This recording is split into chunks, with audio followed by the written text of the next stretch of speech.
Good, the Bad, and the Ugly, right? No, for a few dollars more. Damn it! I was so close to getting it right. Hello, Zeospantera, the host of Z Reviews, and also In-Ear Fetish. You're looking for IMs or the... Why is that light on? Excuse me, I'm about to ruin all of your lives. Echo, turn off Basement 8. Yeah, that one shouldn't be on. That one throws off the color balance and everything. Anyway, we're here. Hello. It's very Halloween-y, but it's the Gremlin-iest thing I had pre-made, so we're going to go with it. Because this is actually the APOS X-Community Gremlin. And it's a $120, and I shut my phone off because it's about to scream at me. I know it is. $120, although in this current configuration, more. Class A tube hybrid. And it's damn power. It's 1.2 watts per channel. And you can get the APOS Ray tubes. It comes with the cores. When you get it for $120, which is, let's just say, affordable. And I haven't seen a tube amp put in this configuration since like the old apartment. This was the origin of like, I'm a company, I want to make tube amps, and they would just put it in some Lexan and stick it to the top, and you'd be done with it. When you get it in the default configuration, you get the core 12AU7 Ray tubes. Which Ray tubes are nice. Look, they come with a little certified thing. They're checked and balanced and all the good things. However, APOS also sent the select 12AU7 tubes, which also certified by Deny it. And there's the date. The only tubes you can return if you don't like the way they sound. Anyway, this thing. What the hell? Okay. Stock form, core tubes, $120. It's a damn good tube amp. In fact, the fact that you're getting one that you could do a little bit of tube rolling with is fantastic. By the way, if you don't like the green lights, there is an actual on-off switch here. Hold on, we'll just make that. There. We could take that out, or you can move it to the off slot. Either way, they're on the bottom, and you can see them mounted to the board. This is a great little... It's a conversation starter if you have... If your friends that come over don't know audiophilia is a thing, this is a great little thing. Look at it. I mean, I guess I'd call this a negative, but then I would also have to call it a negative on Valencia when that comes out. Balanced in only, balanced out only. So no 3.5s, no quarter inch. You're either going with a full-size 4-pin XLR, which, by the way, look at the APOS Magic cable, or 4.4. And you get full-size XLRs in and a 4.4 in on the rear. And I think it just picks whichever one it wants to use automatically, or maybe it muxes those. I don't have a 4.4 in set up to try that. You can see how the caps, if one of them explodes, you're fine. Little sideboards here. There's your on-off switch for the LEDs. Let's put the LEDs back on. I missed them already. It comes default with them off. So you want to put them on, that's on. And then you have another set of pins over here. Or what the hell are these things called? Jumpers. Jumper! It's called a jumper. Which is what high prices make people do. Where you could choose between 12AU7 tubes, or it'll change the voltage for 6922 tubes. Which I've never seen a 6922 tube, but if I ever did, I would throw it in this. I installed these tubes with the cover off. It's a little tricky to get this off of here because it's kind of tight and they're below the surface of that. So you're going to have to get I forget the exact size. I'm sure somewhere in the manual it'll tell you exactly what Jesus. Okay, I'm not going to ruin this manual for you because, all right, if you haven't been able to tell from the font on that, it's a little bit Stranger Things. Like the whole thing is a little bit Stranger Things. And the book, well, if you read the book, it gets weird. It gets real weird. I'm gonna leave no spoilers.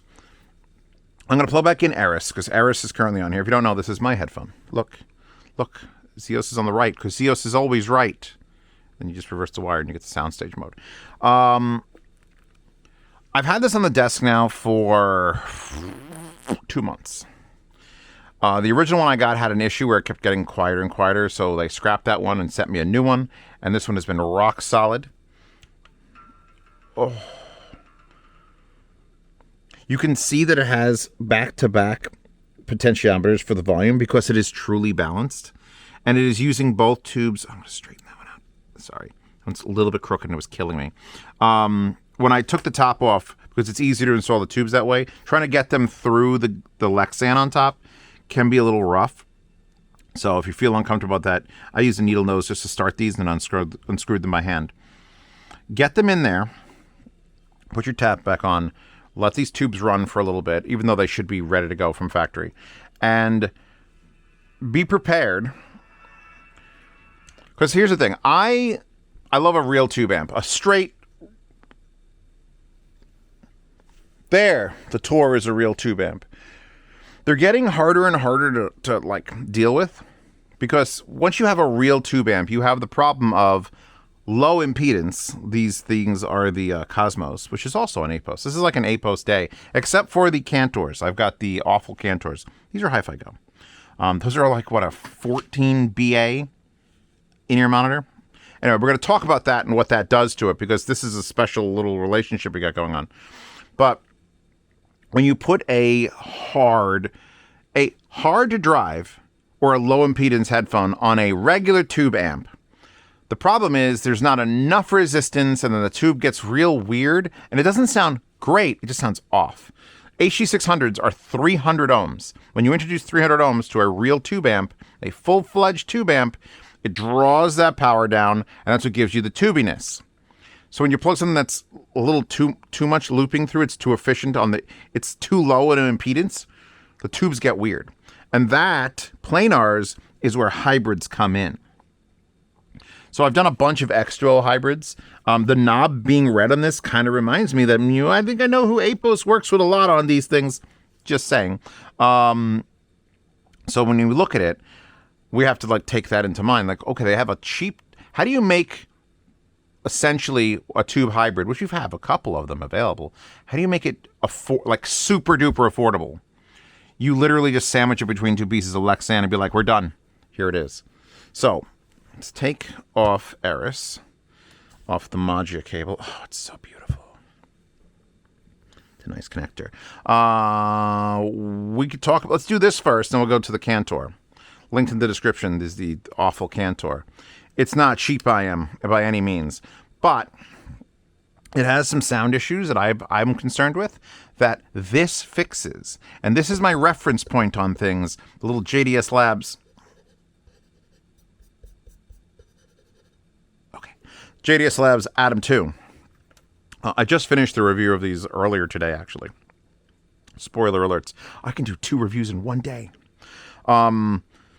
So with these pads, and you've got to get the Dakoni velour for the LCD series, or don't buy these headphones, are officially one of my favorite headphones that I've listened to this year, period. Put that in your crack pipe and smoke it, you crack addicts.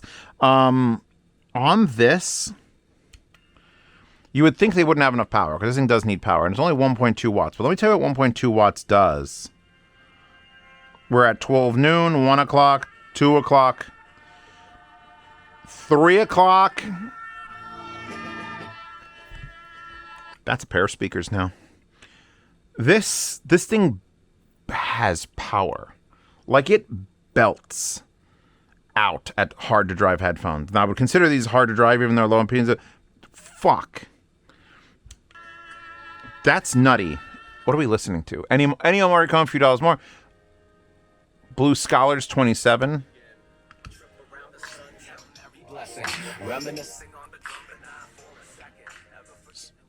So, tube sound. Well, Zeos, it's a hybrid, so does it sound like a tube? Well, remember how I was talking about how the headphone determined how much it draws out of the tube? When you build a hybrid, the design of the hybrid is what determines what draws out of the tube, how hard you work those, how much it relies. The $1,000 Sparkos Gemini is a hybrid as well, uses one tube, and you get to adjust with jumpers internally and the high-low gain switch how much it's drawing out of that tube and mixing in there. This is a fixed mix, and it is a lot. This is putting a hell of a lot on those tubes because it sounds, I'd say, it sounds like a locked 80% tube amp. Whereas a regular tube amp, a real tube amp, you plug in, and sometimes it sounds meh, and sometimes it sounds like, oh my God, HG600s are the best thing ever. This is a fixed amount of tube goodness. And I'm going to put that in my brain, and this is an unmeasurable thing, so don't even quote me on it, 81.4%. And besides turning these into speakers, God, they sound so fucking good. I can't believe I'm not going to shut up until people have them with these pads and tell me I'm right. It's my favorite thing to do. Let's go with the Cantors now. Because they're both coming off the same DAC, by the way. We've got the Gishelli Labs Daisy. I'll link to Gishelli Labs in the description.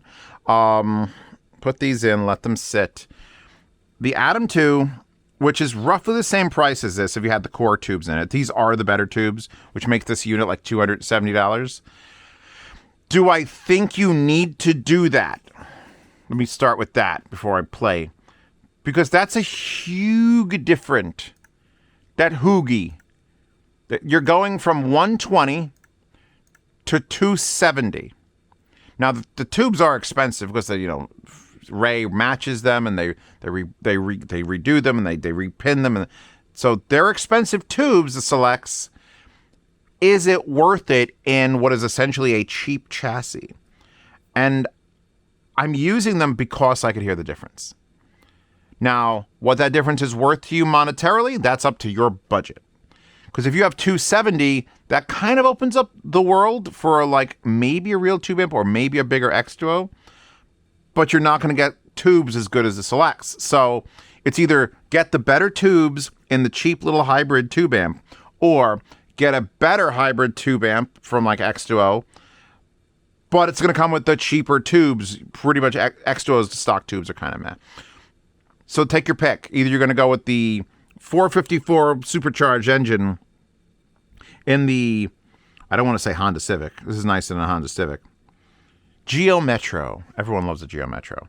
So Geo Metro with the 454 or Honda Civic Type S, not even a Type R, but with only 1.6 and nothing special. Those are your two options. So now, the Cantors I find are a little bit too close. Go watch my review on the Inner Fetish channel. They're 14 BAs is a lot, and it's doing a lot of things like right in my ear holes, like right there. I'm playing off the Atom 2. It's coming off the Daisy with RCA. This is getting XLRs. I wonder if these are still available. These are Amazon Basic XLR cables.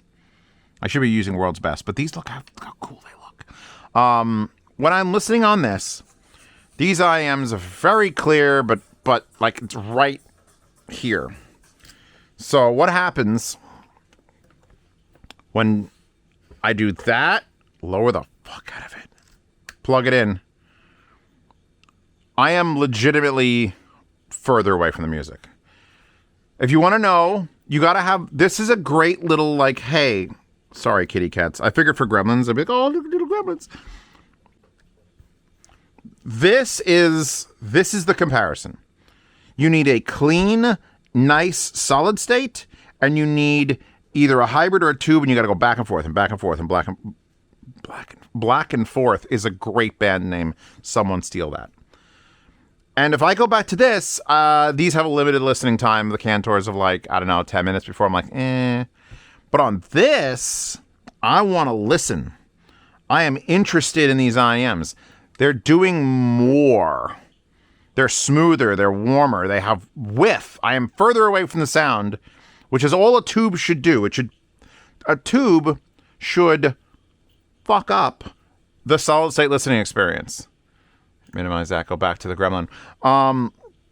There's not many controls on this, obviously. You literally have off right there in the front. So shit, take note. There's a switch in the front. I'm going to hit play. And I'm going to see how long it takes for this to pop back on. I think it should be mostly instant. 1,000, 1,000. And you could hear it just whoop. Bang, bang. This is Rick James, Love Gun. Yeah, so much better. If I do this again, I go back to here. It's just so flat and like forward, and I don't. And that's nothing to do with the Atom 2. The Atom 2 is the reason I have it on the desk pretty much all the time. Is it's my benchmark. This is what cheap, clean, good is. Now let's go here, and let's go there, and let's go to the Valencia, and let's go to fucking that, which is also cheap, clean, good, but cheap. It's $1,200 clean, good. And then I've removed every amp from over here because it's too far to reach. It's just too far to reach. I'd have to slide my chair over. I'm not going to do that. So the question of the day, is the Gremlin worth it for $120? Abso-freaking-lutely. Is it worth it for $270? Probably. The better tubes make a huge difference. Like a big enough difference to say, well, do it. But I would probably recommend you get it with the core tubes, spend $120, use it for a while. See if you like the get used to it. You have to use balance, you're going to have to use balance in. If you like the way it powers all the stuff you've already got, and instead of buying, actually, I don't actually know how much where do we go? We got to go back to APOS and another tab. Let's see how much the Select 12AU7s actually are. 12AU7 separately. Ray Tubes Core, they're $22 for the cores. 12AU7 Selects are $80. Or from $80? Oh, maybe that would be for one. Oh, yeah, that's for one. One tube is $80. Two tubes is $180? What? Oh, because they're matched? They're charging you to match it. It should be $160 because when you get two tubes, it's $80 for one, $160 for two. It's $180 for two. Because they're going through the trouble of matching the tubes and charging you for their time. Oh, it irks me, but I get it. I fucking get it. So you could spend $180 after the fact. If you love this thing that much, you spend $120, you could spend $180. You're better off. You're actually better off buying another one of these with the tubes, with the better tubes, and then selling your other one. You could buy a set of the cores for $22, putting them in there and selling it and trying to get $100 for it. And then it counteracts the thing. Or just go online and start buying 12AU7 tubes, matched pairs from eBay or something. You won't have any returns or guarantees like you do with the Ray tubes, but, who cares? Just you're playing around. This is a great unit to play with. It's called the Gremlin. You should be having fun with it. I love the green. Let's see if I can stack this. We're covering a waifu, which is illegal, but now I get to go boop, boop, boop, boop, boop. This is one of those little amps that's going to not crowd your entire desk. And it gets hot over the tubes, as it fucking should, considering it's Class A. Class A is a rough term also. I know DMS will freak out because he says, nothing's Class A. It hasn't been Class A for years. Most tube amps are Class A, like tube. They kind of have to be. When you go with a hybrid, unless you're drawing, I'm infinite. One, by the way, it's a 24. It says it on the back here. It can handle 18 to 24 volts DC. It is getting fed 24 volts DC. They give you the larger power supply at least. Yeah, I don't want to listen to this. I don't want to listen to Rick James in this. I don't. What is this? Fat John. Nadara Sila? I have no idea. Let's move from that to that. And it's just a better experience. This is just a better... The IMs get better on it. And that's an $800 set of fucking IMs. But I need them to not be on a clean source. I need them to be just softened a little bit. Just soften them up. And you know what? I'm going to go out of this. And I'm going to go either back to... Eris does have mods, like when you change it. It can taste and detect, I'm in a tube amp, I'm in a solid state, I'm in a soft, warm solid state. And you get that flavor profile of it. But the real ones that benefit are the big planars. Anything that's sort of like more straightforward and you want to mess with it a bit. And with the new build, by the way, one of the reasons I replaced mine is there are brackets in here that hold these connectors down better because the original ones were just sort of floating and you don't want to break the solder joints. Once I know the bass hits don't distort on Like that's maxed out. I almost want to know if this thing, if it had a high-low gain switch, I would switch it to low for most of its life. I've been using it for IEMs too on the In-Ear Fetish channel, and just tested with the Cantors, and it does it remarkably. It's clean. That's another thing that you always have to worry about with a real tube. Real tubes, there are many benefits, but there are also many negatives.